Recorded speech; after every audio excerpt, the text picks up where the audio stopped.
Έλα. Είμαστε έτοιμοι. Εσύ θα πρέπει να με ρωτήσεις όμως. Πάρε πήγαινε λίγο πιο πίσω. Ακούγομαι. Εκεί, εκεί. Και ο Ρέστης εδώ διπλά. Ο Ρέστης. Λοιπόν, σήμερα θα μάθουμε τι. Παπαζούμπος. Εσύ θα με ρωτήσεις. Εγώ θα σε ρωτήσω. Σήμερα θα μάθουμε το άλμα. Σήμερα θα μάθουμε το άλμα. Το άλμα, ωραία. Πηγαίνουμε δεξιά. Μάτσα μας 2 η ώρα. Πηγαίνουμε. Έχουμε πάρει σωστή θέση σώματος, σχίζουμε τα κύματα και είμαστε πολύ φτιαγμένοι. Αφού έχουμε εκπαιδευτεί άριστα από τον Ορέστη Βαν Ζούμπο Και έχουμε φάει και ένα λουκουμάκι να πάρουμε. και από τον Τζόνι Βάισμίλερ.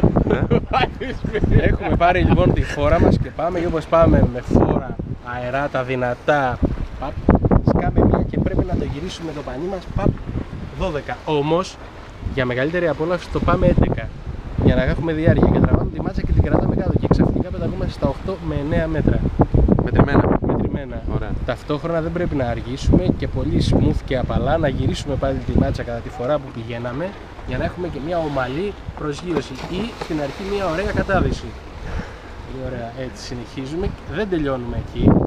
Όπως προσγειωνόμαστε, κατευθείαν η χέτη ανεμίζει αριστερά, βρεγμένη, κατευθείαν γυρνάμε κατά την παραλία να δούμε αν μας έχουν δει. Να εισπράξουμε.